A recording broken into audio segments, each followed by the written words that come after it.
ये है जानो जंक्शन।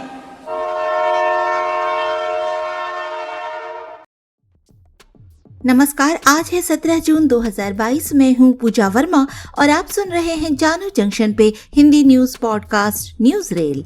पहले मुख्य समाचार।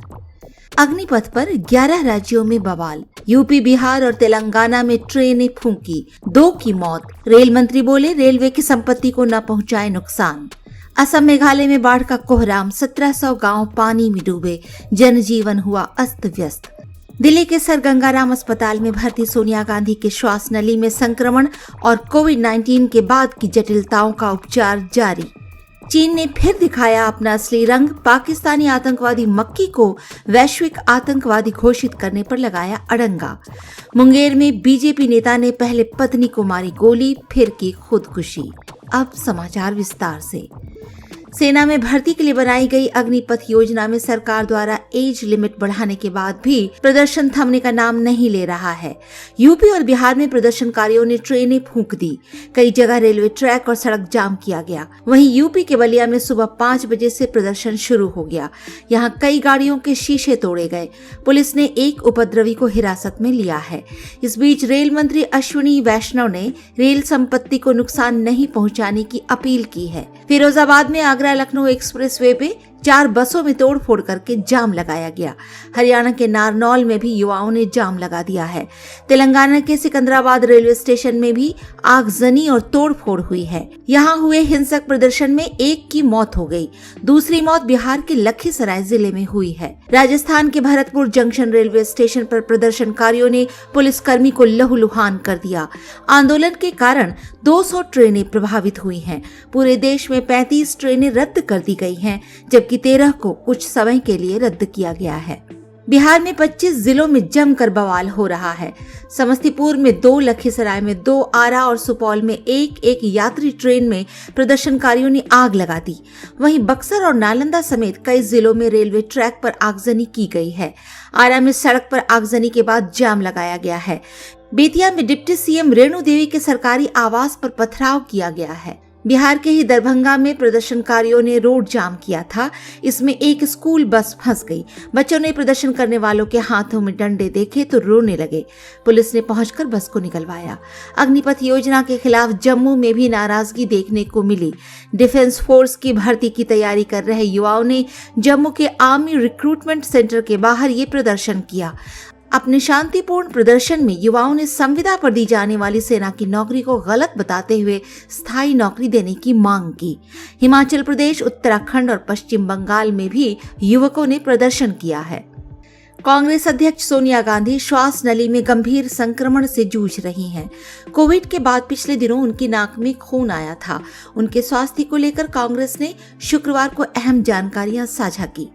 पूर्व केंद्रीय मंत्री और कांग्रेस प्रवक्ता जयराम रमेश ने बताया कि सोनिया गांधी अभी भी दिल्ली के सर गंगाराम अस्पताल में भर्ती हैं। उनके श्वास नली में संक्रमण और कोविड-19 के बाद की जटिलताओं का उपचार जारी है। वो चिकित्सकों की सघन निगरानी में हैं। कांग्रेस अध्यक्ष सोनिया गांधी को कोविड होने के बाद स्वास्थ्य संबंधी जटिलताओं के कारण 12 जून को सर गंगाराम अस्पताल में भर्ती कराया गया था। वो 2 जून को कोरोना वायरस से संक्रमित पाई गई थी। असम में इस समय बारिश ने कोहराम मचा रखा है और सैकड़ों गांव बाढ़ की चपेट में हैं। वहीं मेघालय में भी बारिश और बाढ़ से हालात संकटग्रस्त बने हुए हैं। लोगों का जनजीवन पूरी तरह से अस्त व्यस्त हो गया है। अधिकारियों के अनुसार असम के निचले भाग में रंगिया डिवीजन में नलबाड़ी और घोगरापार के बीच पटरियों पर जलभराव की समस्या बढ़ गई है। रेलवे ट्रैक पर पानी भरे होने की वजह से कई ट्रेनों को रद्द करना पड़ा। असम के अलावा मेघालय और अरुणाचल प्रदेश में भी बारिश ने लोगों को जमकर परेशान किया हुआ है। मेघालय में भूस्खलन, बिजली गिरने और अचानक बाढ़ आने से कम 13 लोगों की मौत हो चुकी है। पाकिस्तानी आतंकवादी अब्दुल रहमान मक्की को संयुक्त राष्ट्र सुरक्षा परिषद की प्रतिबंधित सूची में शामिल करने के अमेरिका एवं भारत के संयुक्त प्रस्ताव को चीन ने आखिरी क्षण में बाधित कर दिया।